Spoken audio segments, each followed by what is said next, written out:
what if that that knot of anxiety you feel before a big moment, what if it wasn't a roadblock, but actually like a signal that you're gearing up for success? Hmm.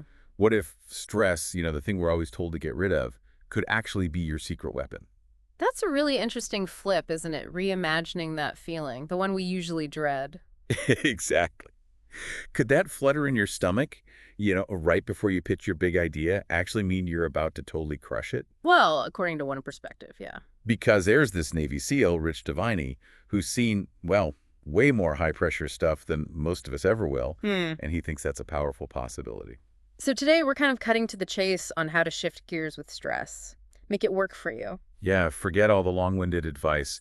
We're diving straight into the sharp end with Diviney, master navigator of the unpredictable. And this isn't just theory, right? No way. This is from a guy who spent 21 years as a Navy SEAL, actually leading teams through incredibly intense missions. He even ran the selection program for a top-tier elite unit. Talk about high-stakes gatekeeping. So his insights, they come straight from the crucible, from real-world uncertainty. He also created the SEALs Mind Gym, a program specifically designed to forge mental toughness under extreme pressure. Okay. And now, in his book, Masters of Uncertainty, The Navy SEAL Way to Turn Stress into Success, the title says a lot. You and your team, yeah. He shares this core truth: thriving in chaos. It isn't some rare gift you're born with. It's actually a skill we can all learn. A trainable skill. That's key. Okay, so let's get right into it. First big idea: the myth of the perfect plan. Oh yeah, this is critical. We put so much energy into planning, thinking if the blueprint is flawless, success is guaranteed. But Diviney's experience, especially in the SEALs, shows us something different. Totally. Think about the raid on Osama bin Laden. The planning was unbelievable. They built a perfect replica, mapped out every single second. Ridiculous. But the second they landed, instant chaos. A helicopter goes down.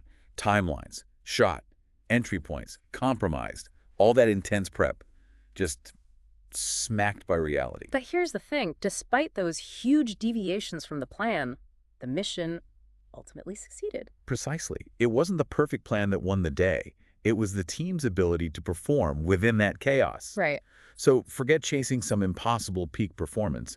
Real impact, Diviney argues, comes from optimal performance. Okay, what's the difference there? Optimal performance is about bringing your absolute best to this moment, right now, even when everything around you is, well, imperfect. It's not about waiting for ideal conditions. So planning is still important, obviously, but the real edge is being able to adapt and deliver when those plans inevitably hit turbulence. And look, this isn't just for elite soldiers. There was a 2024 global study showed 62% of people across 31 countries felt daily stress impacting their lives. Wow, 62%. And in the U.S., nearly 90% of adults lose sleep, worrying about things like health, finances, the economy. Yeah. Does that sound familiar to you listening? It just highlights how universal this is. You know, from high-stakes missions to everyday anxieties, uncertainty is just always there. It reminds me of the Allied forces on D-Day.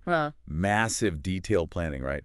But the actual battlefield, total chaos, unpredictable. Yeah. Their success wasn't just the initial strategy. It was their grit, their ability to adapt, to push through all the stuff they didn't see coming. So resilience, adaptability, they aren't just nice to have. They're actually essential survival skills for navigating life as it really is, not how we wish it was. Right. So maybe ditch the fantasy of perfect control. Life seems to love a good plot twist. Maybe we should focus on getting good at the improv instead. Yeah, developing those improv skills. Now, Diviney actually gives us a method, a way to use this chaos. He calls it the mastering uncertainty method. Okay, this is where we get down to the practical stuff. How do we actually harness uncertainty? What are the steps? First one, move horizons. So when things feel totally overwhelming, you anchor yourself right here in the present. You ask two simple questions. What do I know for sure right now? Okay. What can I actually control right now? So it's about shrinking your focus down to the immediate, the actionable, especially when you're facing some huge unknown. Exactly. He uses this amazing example of an ultra runner named George, started at 450 pounds. The idea of running an ultra marathon seemed impossible. Wow. Okay. So day one, his horizon was just buying running shoes. That's it. Yeah. Day two, putting them on.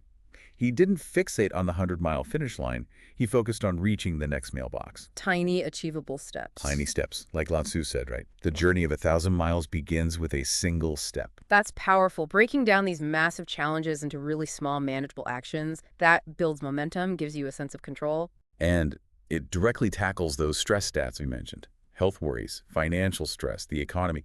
They feel huge, overwhelming. But Move Horizon says, okay, what's one concrete thing you could actually do about it now? Makes sense. What's next in the method? Next is keep going. But it's not just about blindly pushing forward. It's about setting meaningful goals. Goals that actually trigger dopamine release in your brain, that feel-good chemical. Ah, so the reward system. Yeah, having a compelling reason to continue gives you that internal fuel. Those little wins, reaching the mailbox, they give your brain a reward, reinforcing the behavior. So it's about aligning your effort with goals that genuinely motivate you from the inside out, not just external pressures. Exactly. And the third part is stay cool. Now, this isn't about suppressing stress or pretending it doesn't exist. Okay. It's about managing your response to it. Think of it like a volume knob for your stress level. Knowing when you need to dial it up a bit to meet a challenge, but also, crucially, when to dial it back down to stay clear-headed and avoid burnout. Modulating the intensity. That connects right back to that earlier idea of stress potentially being an ally, not just an enemy. Managing it, not eliminating it. Precisely. Now, Diviney also digs into something he calls our inner foundations, AIOs. That stands for attributes, identity, and objectives. This is where it gets really interesting and useful for, everyday life. AIOs.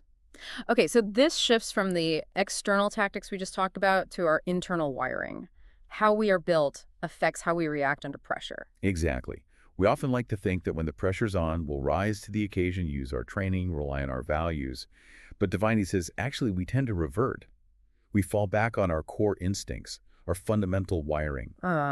That's why understanding your inherent attributes, like are you naturally adaptable, resilient? How's your situational awareness? Understanding your identity, who do you believe you are, and your objectives, what truly matters to you, is absolutely key to navigating uncertainty effectively. He gives a pretty stark example of this in the book, doesn't he? About a SEAL candidate. He does. He talks about this candidate who looked perfect on paper, physically gifted, mentally sharp, aced all the tests. Right. But when they put him in ambiguous, unpredictable situations where the plan went out the window, he just froze. He couldn't adapt. So he had the skills, but not the underlying stuff. Exactly. He lacked those intrinsic qualities, those core attributes like adaptability, resilience, maybe what Diviney calls situational humility. When the familiar structure disappeared, his default programming, his instincts just couldn't handle it. So for you listening, maybe think about a time you were really under pressure. What were your automatic reactions? Not what you wished you did, but what you actually did. That could give you a clue about your own core attributes. Yeah, it shows that skills are vital, but they're built on this foundation of fundamental personal qualities. Those qualities really dictate how we handle the truly unexpected. It reminds me of Aristotle. We are what we repeatedly do. Excellence, then, is not an act, but a habit. That connects habits to those underlying attributes.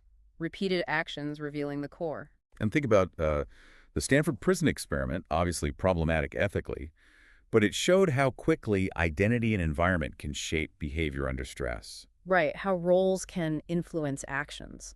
So the takeaway is, when things go sideways, don't suddenly expect yourself to become a Zen master if your usual stress response is like stress baking 3 dozen cookies at 4 a.m.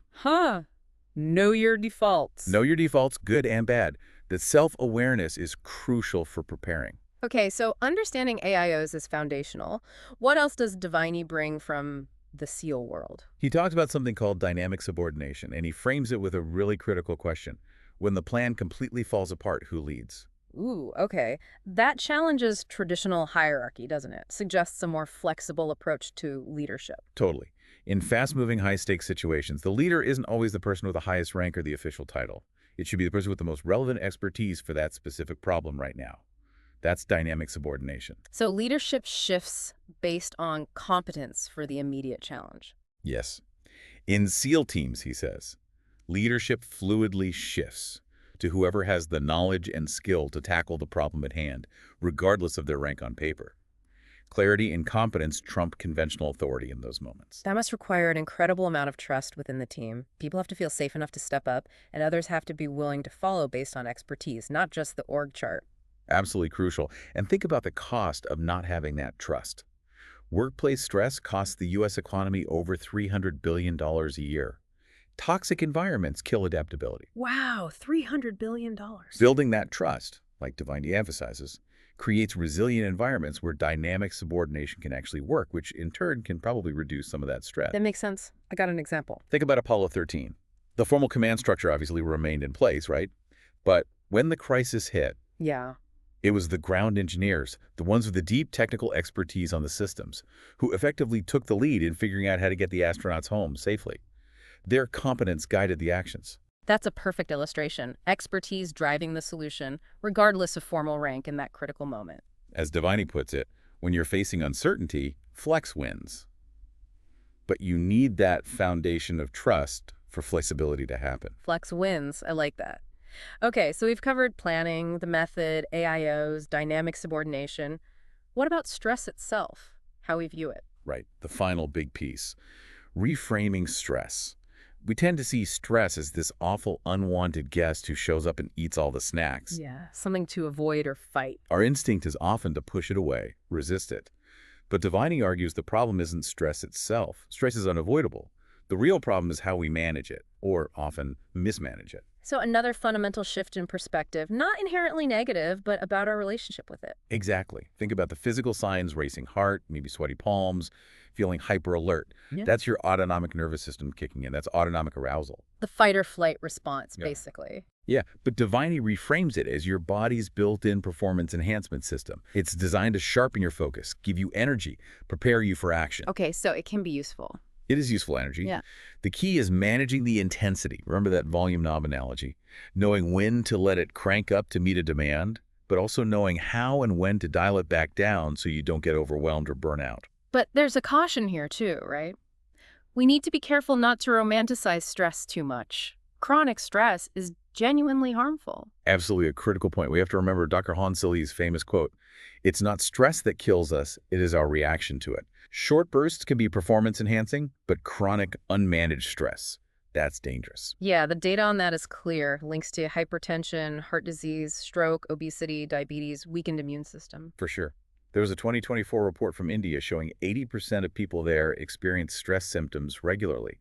That's not sustainable or healthy. So it's about the type and duration of stress, and crucially, our perception of it. Exactly. And that perception piece is huge. Kelly McGonigal's research, from her book, The Upside of Stress, is really relevant here. She argues that simply believing stress is harmful can actually amplify its negative physical effects. Wow. So the belief itself matters. Her study found something fascinating. People who experienced high levels of stress, but who didn't believe stress was harmful, actually had the lowest risk of dying, even lower than those with low stress levels. That's counterintuitive but powerful. It suggests we can potentially change the impact of stress by changing our mindset about stress. Right. It's about rewiring our view, moving from fear and resistance towards acceptance, maybe even seeing it as a partner sometimes. Stress isn't the villain. It's more like voltage. Potential energy that we need to learn to channel effectively, not just try to eliminate. Channeling the energy, not being overwhelmed by it. Okay. So, wrapping it all up, the key strategies we've pulled from Diviney are: move horizons, focus on the now. Keep going, find meaningful fuel. Stay cool, manage the intensity. Understand your AIOs, know your core wiring. Embrace dynamic subordination, let competence lead. And finally, reframe your relationship with stress. That's a solid toolkit. Move horizons, keep going, stay cool, AIOs, dynamic subordination, and reframing stress. Practical tools for navigating the complexities of modern life, because uncertainty, that's not going away. No, it's a constant. So thriving within it is pretty essential. Whether you're leading a team, navigating personal change, or just trying to be your best self when things get unpredictable. Remember, this isn't some innate talent. It's a skill you can develop. It's a trainable skill. It starts with knowing yourself, your AIOs, your defaults, and it grows with intention, with practice. And it's definitely an ongoing journey, right? Learning, adapting, refining as you go.